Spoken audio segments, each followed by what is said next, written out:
오늘은 아가서 1장 1절에서 4절까지입니다. 솔로몬의 아가라, 내게 입맞추기를 원하니 네 사랑이 포도주보다 나음이로구나. 네 기름이 향기로워 아름답고 네 이름이 쏟은 향기름 같으므로 처녀들이 너를 사랑하는구나. 왕이 나를 진궁으로 이끌어 들이시니 너는 나를 인도하라. 우리가 너를 따라 달려가리라. 우리가 너를 인하여 기뻐하며 즐거워하니 네 사랑이 포도주에서 진함이라. 처녀들이 너를 사랑함이 마땅하니라. 아가서 말씀은 영어로는 Song of Songs, 노래 중에 노래 이런 제목이고, 워치만 리 같은 분은 만족 중에 만족이라는 주제로 이 말씀을 했습니다. 인생의 만족 중에 만족, 이것이 아가서입니다. 시편을 지난번에 봤는데, 이 시편 처음이 복 있는 사람은 이렇게 시작이 됩니다. 이 말은 그 앞에 있는 욥기를 전제로 해서 이 말씀을 하는 것이라는 이야기를 했습니다. 그냥 복 있는 사람 하면은 세상에 잘 살고 잘 먹고 잘 입고 이런 걸 복으로 생각이 쉬운데, 욥을 알고 나서 우리가 복 있는 사람 이렇게 말하면 당장 욥을 떠올리게 된다는 겁니다. 이 사람이 복 있는 사람이구나 이렇게 떠올리게 되는 겁니다. 세상에서 알던 복하고는 전혀 개념이 다른 복이죠. 그런 관점에서 시편을 봤습니다. 아가서도 이 세상에 아름다운 노래도 많고 아름다운 말들도 많고 만족이라 할 것도 많지만은 그냥 나온 말이 아니라 이 아가서 앞에 전도서가 나오는데, 전도서는 복이 너무나 많게 태어난 이 솔로몬이 해 아래서 새 것을 찾고 만족을 찾고 할 것을 다 봤는데 허무하더라는 겁니다. 헛되고 헛되며 헛되고 헛되니 모든 것이 헛되다. 해 아래 새 것이 있나 봤더니만 아무것도 없고 해 아래서 사람이 하는 수고는 바람을 잡는 것 같은 수고 같다. 이렇게 모든 것을 다 해본 사람이 헛되다. 이제 이 말을 하고 나서 아가서에 내 입에 입맞추기를 원한다. 내가 사랑하는 무엇을 하나 발견했다. 이 땅 위에서 진짜 인생이 만족할 무엇이 있구나. 이걸 찾았다 하는 얘기를 하고 있습니다.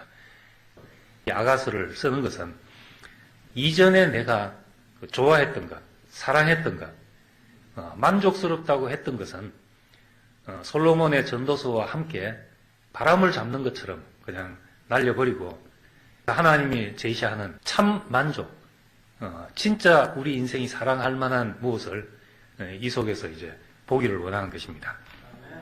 이것이 그리스도 안에서밖에 없는 세계이기 때문에 이 노래를 그리스도 안에서 보게 되는 것입니다. 솔로몬과 슐람미, 이 슐람미는 솔로몬의 여성형 명사니까 솔로몬의 여자라는 뜻도 됩니다. 이 두 사람의 사랑이 하나님이 인간에 대한 사랑, 사람이 하나님을 찾는 그 갈망, 이런 것으로 보게 되고, 이 노래는 1절부터 8절까지는 슐람미의 노래입니다.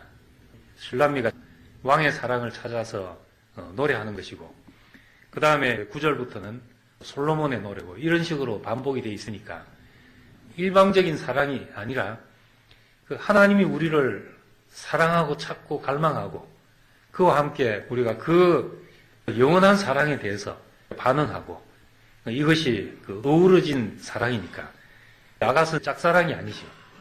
이 만족의 단계를 보면은 그리스도의 아름다움, 그 사랑에 매혹이 되어서 이끌려 그 속에 빠져드는 겁니다.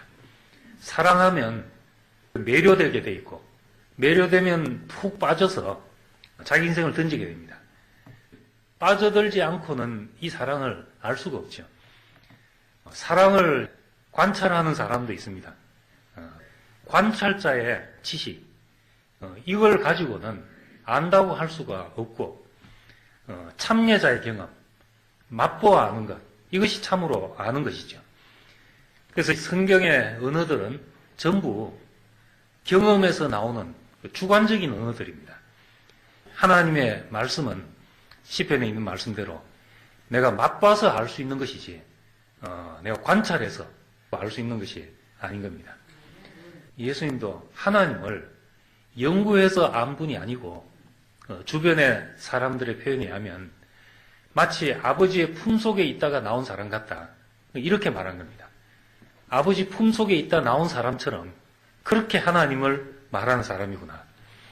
주를 사모하는 열심이 나를 삼키리라 한 그 시편의 말씀이 예수를 보니까 생각날 정도로 그 하나님에 대한 사랑이 자기를 온통 삼키고 있는 이런 걸 보게 됐던 겁니다. 그리스도를 알고 그 아름다움을 보고서 백화점 물건 구경하듯이 뭐 좋네 하고 지나가 버린다. 이건 모르는 사람이죠. 맛보지 못한 사람이라고 밖에는 말할 수가 없는 겁니다. 만족의 첫 번째 단계는 그 사랑 속에 깊이 빠지는 것이죠. 사랑에 깊이 빠지는 일이 없이 변화가 일어날 수 없다는 겁니다.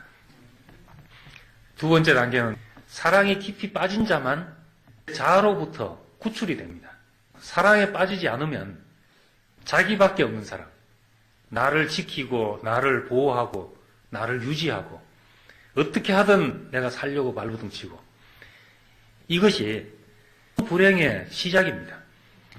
내가 나를 지키려는 것만 없으면 자존심 상할 일도 없죠. 그러니까 나를 지킬 것이 사라지게 되면 우리는 불행할 일도 없어지게 됩니다. 사랑에 깊이 빠진 사람은 자아로부터 빠져나와서 나보다도 더 귀한 것을 향해서 가니까 내가 무릎 꿇어도 상관없고 밟혀도 상관없는 사람이 되니까 이런 사람만 되는 것이죠. 내 마음을 앗아갔다. 내 마음을 뺏어간 건 이 혼이 죽는 것이잖아요. 혼이 죽는데 아프지도 않고 사랑 안에서 안락사를 하는 겁니다. 하나님이 우리를 그렇게 변화시키는 겁니다. 어린아이에게 손에 든 물건을 그냥 뺏으려고 하면은 안 뺏기려고 울고불고 난리죠. 이 지혜로운 부모는 그렇게 하지 않고 더 좋은 것을 주면은 손에 든 위험한 장난감은 저절로 놓고 더 좋은 것을 향해서 달려가는 겁니다. 정말 내 인생을 쏟아부어도 아깝지 않은 그 아름다움을 보게 되면은 우린 저절로 내 손에 쥔 것을 다 내려놓게 되는 거죠. 그러니까 이 인간으로 태어났으면 누구라도 변화가 가능한 것이 더 좋은 것만 보면, 더 나은 세계만 보고 더 나은 본향만 보게 된다면 우리 속에 있는 어떤 것이라 하더라도 내려놓을 수밖에 없습니다. 그래서 우리는 더 이상 세상을 사랑할 수 없는 사람이 되는 겁니다. 세상을 사랑하는 것은 하나님과 원수된 것인 걸 알지 못하느냐. 왜 그런가 하면 나빠서가 아니라 원리가 정반대고 이 원리 속에서는 그리스도는 무시되고 버려질 수밖에 없는 원리입니다. 그리스도의 원리는 세상을 성취하는 데 필요한 것이 아니기 때문에 세상에 오면 언제라도 무시되는 거죠.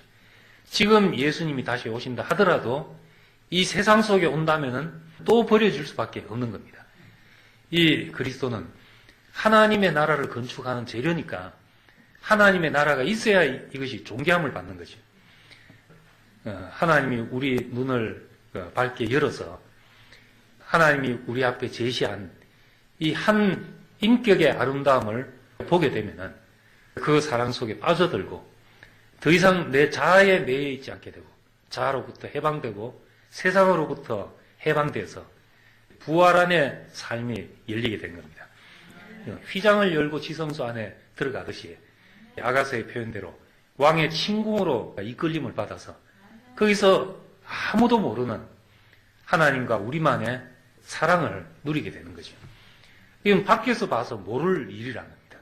지성소 안의 일은 지성소 밖에서 모르고 왕의 침궁 안에서 일어난 일은 침궁 밖에서는 모르는 일이죠.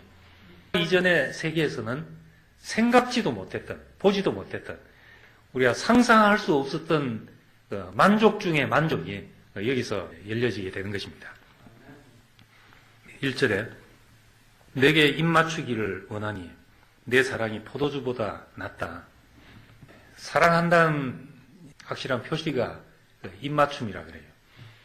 프리티 우먼이라는 영화에 나오는 그 주인공이 하는 얘기가 창년대 자기는 다 해줄 수 있는데 키스는 못한다. 그건 정말 사랑하는 사람만 하고 하는 것이다. 그런 거예요. 물론 영화지만은 입 맞춘다는 것이 마음의 표시거든요. 그래서 아가서의 서두를 내가 입 맞추기를 원한다. 그리스도께 눈이 떠진 후 주님을 추구하는 갈망을 이렇게 표현하는 겁니다. 내가 당신에게 입 맞추기까지 내가 당신에게 가까이 가기를 원합니다. 이런 배고픔과 목마름을 표시하고 있습니다. 내게 입 맞추기를 원하니 내 사랑이 포도주보다 나음이로구나. 포도주는 세상의 기쁨을 묘사하고 있습니다. 세상의 기쁨은 포도주처럼 취했다 깼다 하는 것이잖아요. 취했을 때는 그게 전부인 것 같다가 깨고 나면 왜 그랬나 이런 생각이 들죠. 세상에 우리는 내가 좋아하던 것에서 실망할 수밖에 없고 내가 좋아하던 것이 나중에는 결국 나를 버릴 수밖에 없습니다. 다 지나가는 것이다. 솔로몬이 다 해본 거다. 헛되고 헛된 것이다. 바람 잡는 것이다. 그런데 여기에 정말 그런 사랑하고 비교할 수 없는 한 사랑이 있다는 겁니다. 포도주의 사랑보다 나은 사랑. 내가 경험했던 어떤 사랑보다 나은 사랑. 내가 죽을 때까지 할 수 있는 한 사랑이 있다는 것을 여기서 제시하고 있습니다. 2절에는 내 기름이 향기롭고 아름답고 내 이름이 쏟은 향기름 같으므로 처녀들이 너를 사랑하는구나 이렇게 말했습니다. 기름이 향기롭고 아름답다. 내 이름이 쏟은 향기름 같다. 향기름을 쏟아 부었으니까 얼마나 진하게 그 향이 퍼지겠냐 합니다. 이름이 그런 향기름 같다는 겁니다. 기름은 열매의 진액입니다. 어떤 열매라도 짜면 기름이 나오게 되는데 이것은 성경에서 영에 비유하고 있고 열처녀가 기름을 준비한다. 이런 것은 전부 영을 비유하고 있는 말입니다. 이 영은 어떤 열매의 진액이듯이 그 생명의 가장 깊은 본질이 영입니다. 기름 자체는 어디서라도 파쇄되어 가지고 깨어져서 나오는 그것이 기름이니까 그 자체는 아픔이지만은 다른 사람에게는 향기롭고 기름진 이런 특성인 기름입니다. 예수님이 겟세마네 동산에서 땀이 땅에 떨어지는 핏방울같이 되어서 그 겟세마네가 그 올리브 기름 짜는 곳이었다 그러잖아요. 정말 그 장소에서 그렇게 기도하셨는지 역사적으로 모르지만은 제자들은 그 모습을 올리브 기름 짜는 그것에 일치시킨 거죠. 오버래핑 시킨 겁니다. 예수님이 저기서 짜져서 나오는 기름이구나.